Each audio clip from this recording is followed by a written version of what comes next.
Olá a todos, estamos nós aqui novamente com o nosso estudo dos princípios da doutrina espírita e, logicamente, estudo desses princípios de consideração extremamente importante para o aculturamento doutrinário. Nós estamos aqui no grupo de estudos da Sociedade Beneficente Espírita Allan Kardec.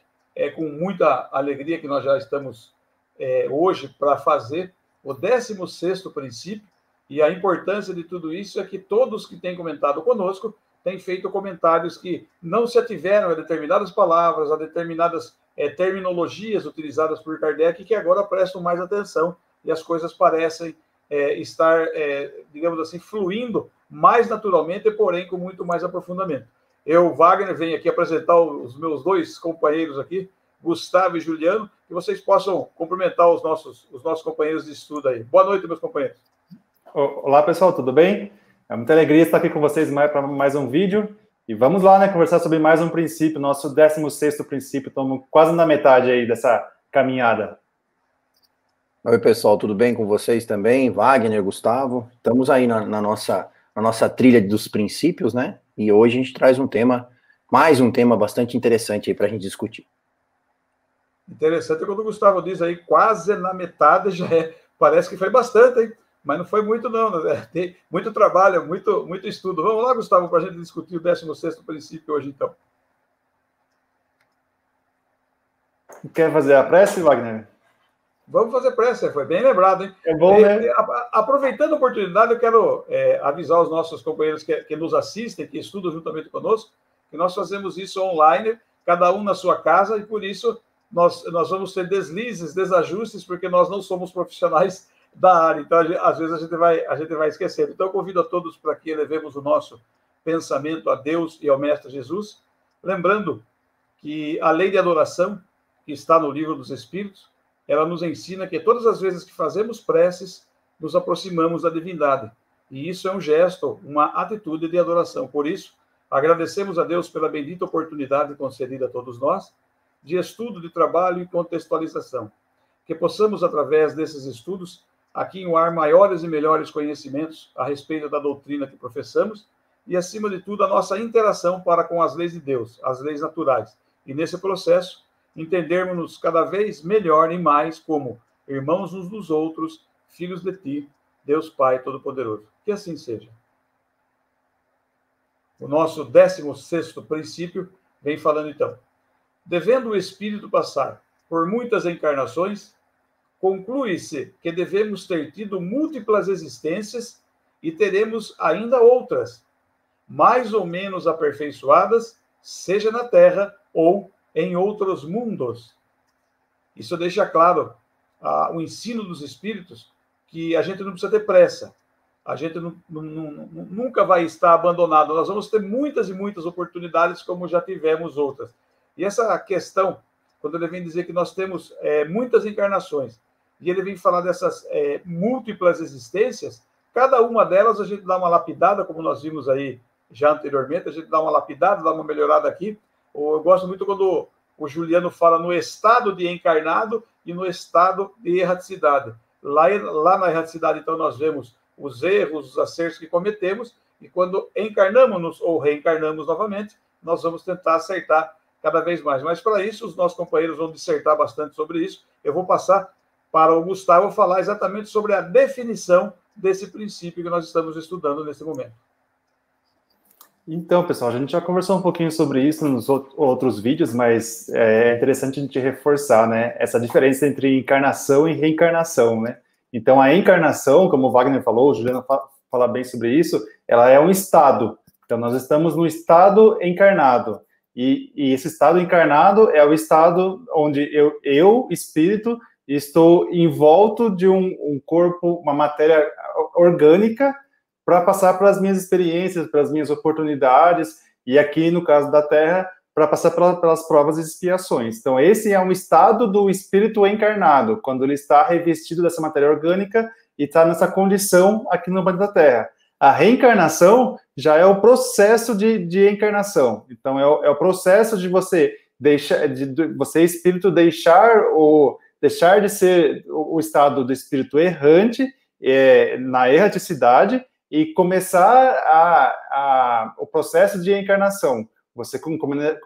Existe esse processo todo complicado, a gente vai conversar um pouquinho mais sobre isso, mas o processo de miniaturização do seu perispírito. Então, é uma coisa que envolve vários detalhes, mas esse processo é o processo da reencarnação.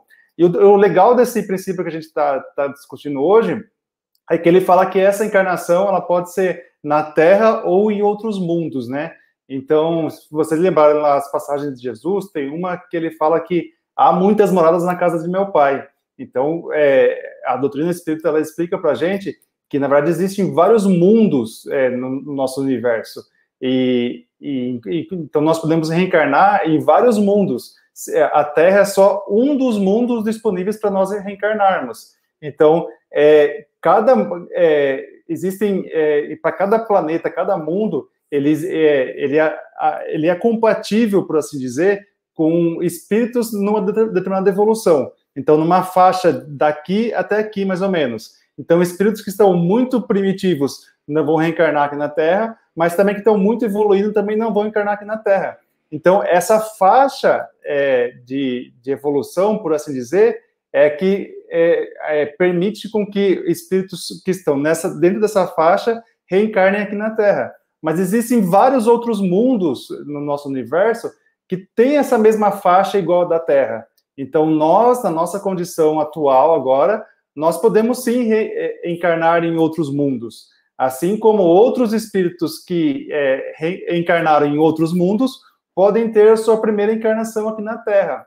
Então, existem várias moradas no nosso universo, e o importante a gente frisar é que cada um desses mundos, ele reúne as condições necessárias para a evolução daquele conjunto de espíritos naquele momento. Então, por exemplo, não adianta a gente ir num mundo muito primitivo ou num mundo muito evoluído. A gente não tem condição, não tem compatibilidade. O que eu preciso evoluir agora nesse momento, ele me atrai para um planeta do tipo da Terra, de provas e expiações, sabe, compatíveis com a Terra. Então, eu posso reencarnar em planetas, em mundos parecidos com a Terra, mas não em mundos diferentes. Aí, quando tiver outras evoluções, eu melhorar algumas coisinhas que preciso melhorar, aí sim eu posso encarnar em mundos melhores, mas por enquanto não. Então é legal a gente discutir isso, de que essas encarnações ela pode ser tanto aqui na Terra quanto em outros planetas, mas esses planetas, eles são, no nosso estágio atual, eles devem ser mais ou menos parecidos com a Terra. E com relação ao tempo, a relação do tempo e da encarnação, o espaço que eu ocupo, né, o lugar que eu ocupo quando eu encarno. Então, eu posso dizer que nós já tivemos outras vidas, ou aqui neste planeta, ou em outros mundos. Nós não somos espíritos que estamos encarnando nas primeiras... Não é minha primeira encarnação aqui na Terra, porque eu não estou em estado primitivo. Então, isso quer dizer que ou eu já estive em outras oportunidades encarnatórias na Terra, ou em outros mundos, Gustavo. Ou seja, a gente sempre fala com relação ao futuro, mas nós precisamos lembrar do passado, porque o passado é aquilo que construiu o que eu sou hoje, né? Então, eu já tive essas oportunidades, né? É exatamente isso. E o que eu acho legal a gente reforçar dessa fala, Wagner, é que aí a gente percebe a perfeição divina, né? Então, Deus criou vários mundos em diferentes situações, em diferentes condições, com elementos químicos diferentes nesses mundos, alguns mais materiais do que outros, sabe? Com diferentes peculiaridades, mas todos esses mundos, eles não foram criados à toa, não. Todos eles oferecem as condições necessárias para a evolução de algum conjunto de espírito naquele momento, sabe? Então, não existe desperdício. Deus não criou esses mundos porque ele queria. Não, pelo contrário. Ele, na sua infinita misericórdia e bondade, ele criou esses vários mundos para a gente ter, por assim dizer, uma caixinha para a gente se encaixar, sabe? Uma caixinha para nos ajudar. E como nós estudamos a perfeição de Deus, não tem ninguém no endereço errado, né? Exatamente, não tem ninguém no endereço errado. Não tem ninguém do ateu reclamar que não está no endereço errado. Está no endereço certo, Juliano? o Juliano vai trazer um aprofundamento desse conhecimento e a gente vai chegar mais à conclusão. O Gustavo, tudo que ele falou, deixou certo nas entrelinhas de que não tem ninguém no endereço errado. O Juliano vai mostrar mais ou menos o porquê que ninguém está no endereço errado, né, Juliano? A ideia é que a gente fale um pouco de toda essa progressão que o Gustavo veio comentando, né? Então, por que existem diferentes mundos e por que essa compatibilidade existe? Se a gente pegar, voltando lá, né, nos princípios fundamentais do Espiritismo, a gente vai ter Deus, né, a gente chama de Trindade Universal, né, que é Deus, Espírito e Matéria. Então, Deus cria os espíritos, as inteligências e a matéria para que o espírito use essa matéria para se desenvolver. Então, nessa figura aí, o que a gente já tem? A gente já tem um desenho onde tem a criação de Deus, que é infinita, e ele vai criar todos os espíritos simples e ignorantes. Então, não há distinção, porque senão, como que a gente ia chamar Deus de soberanamente bom e justo? Onde estaria a justiça, né, se eu colocasse espíritos destinados ao mal ou destinados somente ao bem e só desse uma oportunidade para eles? Seria injusto. Como Deus é soberanamente bom e justo, então ele cria todos simples e ignorantes. Essa bondade ou maldade do espírito depende dele, porque ao criar simples e ignorante, Deus apresenteia a inteligência, o espírito, com livre-arbítrio. Então ele vai encarnando, que são as bolinhas aí. E esse processo de encarnar várias vezes, ele é uma lei, é a lei da reencarnação, é o processo de encarnações sucessivas. Então é uma lei divina. É uma lei natural, por isso que o Gustavo falou que os espíritos, eles não encarnam somente na Terra, eles vão encarnar em outros planetas, em diferentes planetas, e outros tipos de planetas. Não só de mundos, expiação e provas, como mais evoluídos ou menos evoluídos. Depende de como esse espírito está no seu estágio de evolução, porque ele foi criado simples e ignorantes, todos iguais, em termos de não saber nada. Então, essa é a justiça divina. Ele cria esses espíritos e esses espíritos vão passando por esses processos. Então, cada vez que eu encarno, eu tenho uma nova oportunidade de eu reparar coisas que eu fiz no passado, que a gente vai chamar de expiação, de eu cumprir uma missão aqui, né, de alguma forma, e de eu passar por provas que vai me ajudar a avançar nesse meu desenvolvimento. Então, Deus permite, pelo processo de reencarnação, né, ele permite, por essa lei, novas oportunidades para todas as suas criações, para todos os seus filhos. E é interessante porque a lógica, ela se estabelece de uma maneira e a razão, acaba a gente entendendo a figura muito pela razão, porque além de ele proporcionar para nós o mecanismo de como isso acontece em todos os mundos, um mecanismo universal, ele também aproveita, né, e nos concede o esquecimento do passado a cada nova encarnação. Então eu nem sequer lembro do que eu fiz antes, para a oportunidade de eu reparar, porque se eu lembrasse, talvez virasse uma confusão, né? Imagine todo mundo lembrando o que fez para todo mundo. Então a gente vai se encontrando nessas encarnações e vai reparando, se provando, né, cumprindo missões, para que a gente sempre evolua na direção de Deus, próximo à perfeição, né? Se aproximar cada vez mais de Deus. Então ele cria espíritos simples e ignorantes, dá a matéria para esses espíritos, para que eles passem por esse processo de evolução. Cada um tem seu tempo aí, então tem espíritos que vão demorar muito mais, tem outros que vão muito mais rápido, né, vão se poupar de muita coisa, porque eles vão já para um caminho do bem, vamos dizer assim, né, da caridade e tudo mais. E a lógica diz aí, nessa nossa linha do tempo, que quanto mais rápido eu chegar à perfeição, melhor. Então eu preciso encurtar essa linha. Como é que eu encurto essa linha? É praticando as leis de Deus. Quanto mais eu, espírito, estiver alinhado com as leis de Deus, as leis naturais, ou a lei natural, né, e tudo que se deriva dela, inclusive as leis morais, quanto mais eu praticar caridade, mais eu cumprir e estiver alinhado com essas leis, mais rápido eu vou avançando nessa minha progressão. Então eu não volto, eu posso parar, né, ficar meio estacionadinho, posso ir bem lentamente, e eu posso ir mais rápido. E o interessante, pela lógica, pela razão, é ir mais rápido. Né? Por isso que a figura permite a gente ver esse tipo de posicionamento do espírito. Então é lógico que eu, quando encarnado, eu tenho que aproveitar muito esse processo de encarnação. Eu não posso me encarnar aqui no planeta Terra, no caso como nós estamos hoje, e perder a oportunidade de fazer o que eu puder para eu evoluir mais rápido. Porque senão eu vou perdendo tempo, eu vou precisar de uma nova encarnação para reparar erros, então a gente expia coisas do passado, a gente se prova visando o futuro, mas às vezes a gente na própria encarnação nossa cria outros problemas que a gente vai ter que espiar no futuro.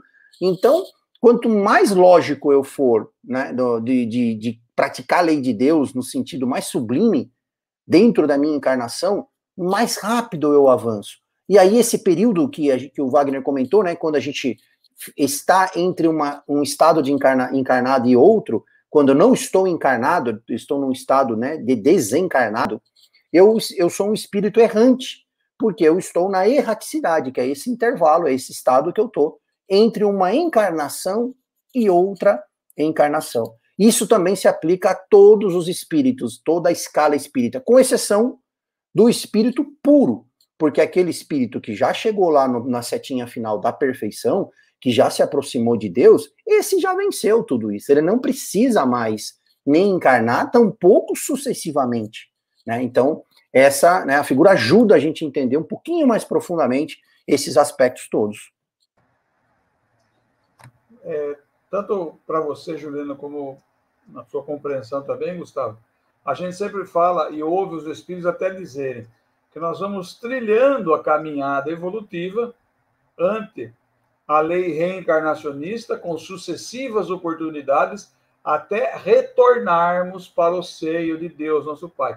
Esse retorno para o seio de Deus não é que a gente vai chegar e ficar numa condição estagnada, próximos à divindade, mas seria estar próximo, é entender exatamente o que é divindade, né? A nossa relação para com a divindade. Então, esse retorno para Deus não é retornar para algum lugar, é retornar à essência, compreender a essência divina. Então, nós poderíamos dizer isso? Sem dúvida, sem dúvida. O espírito, quando chega à perfeição, o grau máximo de desenvolvimento moral e intelectual, ele é igual uma pessoa que adquire mais responsabilidades. Quanto mais eu me desenvolvo, mais responsabilidades eu vou adquirindo. Só que para o espírito, essas responsabilidades têm a ver com a lei de amor, justiça e caridade. Então, quanto mais eu praticar essas leis, quanto mais caridoso eu for, mais me preocupar com o próximo, mais perdoar, e quanto mais eu me envolver com as leis divinas e praticá-las, mais rápido eu chego. Ao chegar, a minha responsabilidade lá é o contrário de estar estacionário, porque o espírito que já chegou à pureza, né, a sublime perfeição, ele tem uma responsabilidade enorme por todos que estão para trás dentro da caminhada. É uma razão lógica que nós temos da evolução. Ele está, sim, próximo de Deus, ele entende Deus, né? Ele de certa forma, vamos dizer assim, são espíritos que representam até as vontades, né? Ou os diretrizes de Deus, porém, só por isso a responsabilidade é gigante, porque ele olha toda a trajetória de todos os espíritos e ele precisa ajudar esses espíritos a passar aquilo as experiências que ele já conquistou. Então é o contrário, a gente não chega em um estado de perfeição e ali a gente abdica de tudo, né? E ali a gente não precisa fazer mais nada e torna-se inútil. É o contrário, quanto mais eu me desenvolvo, mais útil eu sou. A gente vê isso por espíritos mais evoluídos que encarnam na Terra, quando eles praticam a caridade no sentido mais puro, que eles trazem isso consigo, a gente se espanta, a gente se assusta, fala, nossa, mas como esse espírito, né, é mais evoluído, olha a dedicação, olha a caridade, como é que ele aplica a caridade. E geralmente é com muita gente, ele envolve muitos outros espíritos, porque quanto mais evoluído, maior a responsabilidade, e a gente vai um ajudando o outro nessa progressão. Aí vai entrar dentro do espiritismo outras leis importantíssimas, como o anjo guardião, né, que é um espírito já mais evoluído, enfim, que zela por um espírito em específico para que ele evolua, ele está numa escala diferente, e outras leis que vão representando essa lógica de quanto mais desenvolvimento moral e intelectual, mais utilidade temos, mais trabalho temos, mais coisas vamos fazer. Até porque, né, Juliano, essa proximidade com Deus, ela não é física, né? Ela é muito mais uma comunhão de sentimentos e de pensamento, né? Então, quanto mais próximo, que significa você estar próximo de Deus? Significa você praticar mais o amor. E a gente pratica com as leis outros, divinas. Né? E como que você vai... E como que você vai amar só os outros espíritos puros, sendo que tem outros espíritos que te ajudaram nessa sua caminhada e ainda não são puros? Não, né? Esse amor, ele é muito mais universal, muito, muito maior. Então, por isso que o Juliano traz isso, de que quanto mais a gente evolui, mais útil a gente fica para uma comunidade maior, para um grupo maior de espíritos, né?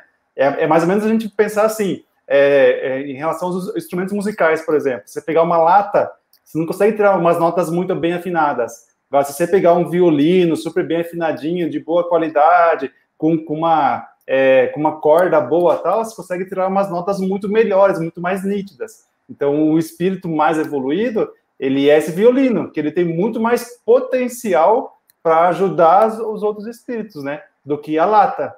A lata, ela precisa de muito mais ajuda, por assim dizer, né?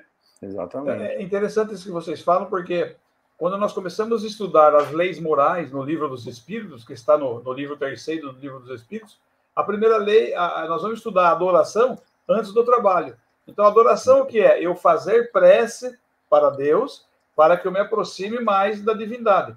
Mas lá também fala sobre fazer prece pelo outro.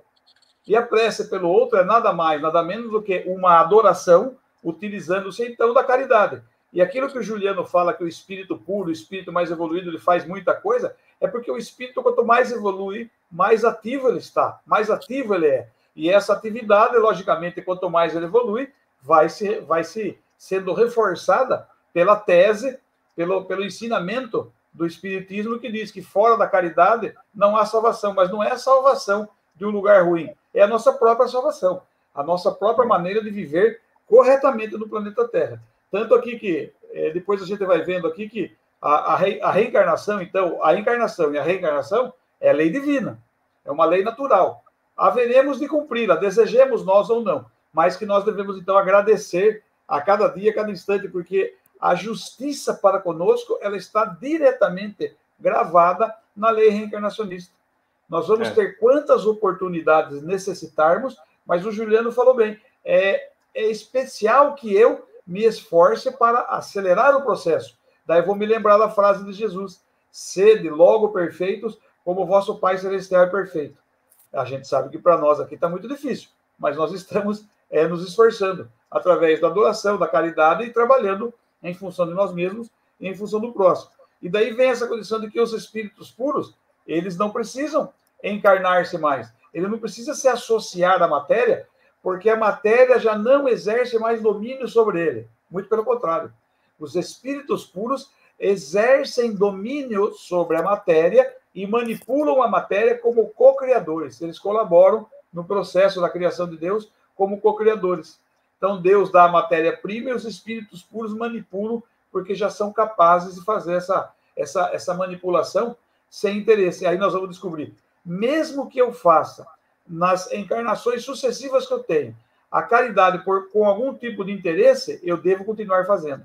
Porque daqui a pouco eu vou deixar de fazer a caridade com interesse, vou fazê-la por desinteresse próprio, a favor de tudo aquilo que a lei natural, a lei de Deus, nos reserva.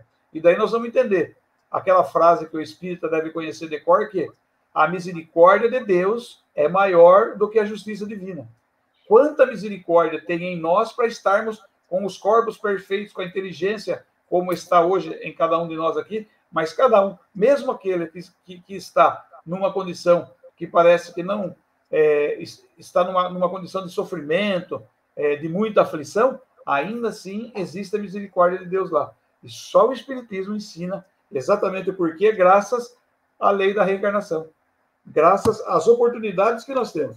Então, nós vamos ver que aquela coisa de que há muitas moradas na casa de meu pai, nós conversamos, até uma brincadeira nossa, de que ninguém está no endereço errado e nem no momento errado. Nós somos atraídos, talvez, magneticamente para os mundos que habitamos e somos atraídos magneticamente para tudo o que aconteça conosco.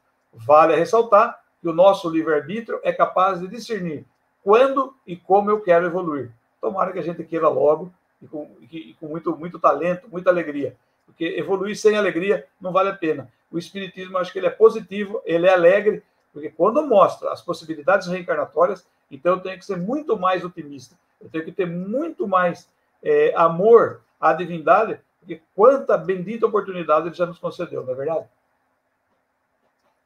É isso mesmo. E assim, se a gente tiver que desenvolver um hábito na nossa encarnação, a gente tem que desenvolver um hábito só, né? Que é a caridade. Começa como um hábito, tentar praticar a caridade. É complexo, mas seria o principal, né? Porque esse hábito, ele vai, com o tempo, a gente vai entendendo o valor dele, e aí a gente vai começando a praticar a caridade no sentido mais puro, desinteressado, né? Então, fora da caridade não há salvação, realmente.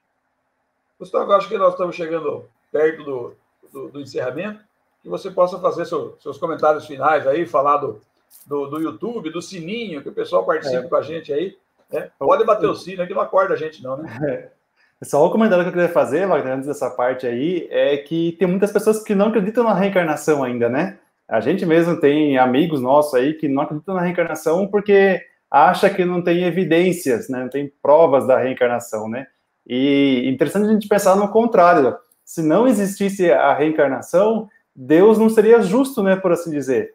Porque por que eu nasci em determinada condição, sei lá, com determinada cor de pele, em determinado país, determinada cidade, com tais dificuldades, e o outro nasceu com outras condições, com outras dificuldades. Então, esse desbalanceamento, por assim dizer, essas diferenças, por assim dizer, a gente só consegue explicar através da reencarnação, através desse processo que o Juliano falou, que a gente está num processo caminhando para Deus. Então, nós estamos nessas condições para que a gente consiga passar por isso o mais rápido possível, sabe? Se a gente não tiver essa visão mais ampla que o Juliano apresentou e achar que tudo se resolve aqui, tudo começa aqui e se resolve aqui, a gente traz a visão de um Deus punitivo, um Deus de que se eu não for perfeito nessa encarnação, nessa vida, eu vou ficar para sempre fadado a alguma condição ruim. Então, e Deus não é isso, né? Pelo contrário, ele é todo misericordioso, né? Eu acho muito importante essa sua fala, eu acho que o Juliano vai até concordar com o que eu vou falar, pelo seguinte: quando as pessoas dizem que não há comprovação, não aceita ou não acredita na encarnação, é por um motivo muito óbvio. A inteligência humana, ela tem uma facilidade imensa em cair num fenômeno chamado zona de conforto. Então, é muito mais confortável eu tentar não entender a encarnação, porque quando eu tento entender a encarnação, hoje nós entendemos a encarnação, estamos aprofundando esse entendimento, mas nós entendemos. Mais do que entendermos, nós aceitamos o conhecimento, pura e simplesmente porque nós vimos um caminho para o crescimento, para a evolução, e vimos e entendemos que somos espíritos imortais. E tem muita gente ainda desejando morrer. Vai descobrir, depois de um tempo, que não morre, quem morre é o corpo. Então, essa caída na zona de conforto, nós já saímos dela. Nós queremos, quanto mais estudo, mais trabalho, quanto mais atividade, melhor. Porque entra naquele fenômeno que o Juliano falou. Eu acelero a evolução. Através das encarnações, eu acelero. Então, quando eu começo a entender e aceitar a encarnação, eu vou acelerar ainda mais. Porém, eu descobri uma grande coisa, que o senhor do meu destino sou eu mesmo. Eu não posso reclamar para ninguém. Livre-arbítrio, livre-arbítrio. A responsabilidade é só nossa, né? E isso assusta um pouco algumas pessoas. Mas dividir com os outros, né? Mas dá uma visão de futuro para a gente impressionante, né? O Espiritismo, ele descortina algumas questões e a perspectiva de futuro que nos abre quando a gente estuda o Espiritismo com mais profundidade, ela nos amplia os horizontes, né? Ela amplia o horizonte para a gente, porque a gente tem o que somos e para onde vamos, né? Sem dúvida, né? O que dá, responde muitas perguntas aí. Só falta decidir se eu quero ir, então. Se eu quero ir, eu preciso estudar a encarnação. É verdade. Bom, eu vou deixando aqui meu muito obrigado para vocês, pessoal, e aqueles comentários de sempre, pedindo para vocês deixarem a opinião de vocês aqui embaixo, sobre esse vídeo, sobre esse conteúdo, se inscrever no nosso canal e ativar o sininho, caso você queira ser notificado quando sair os novos vídeos. Beleza? Valeu! Bom, pessoal, obrigado também pela participação de vocês aí, e até o nosso próximo vídeo. Eu agradeço a paciência, a atenção, e com todo o nosso carinho, com toda a nossa empolgação no estudo, eu gostaria de dizer, venha conosco, continue estudando, participando, que para nós É uma grata satisfação. Até o nosso próximo encontro. Tchau.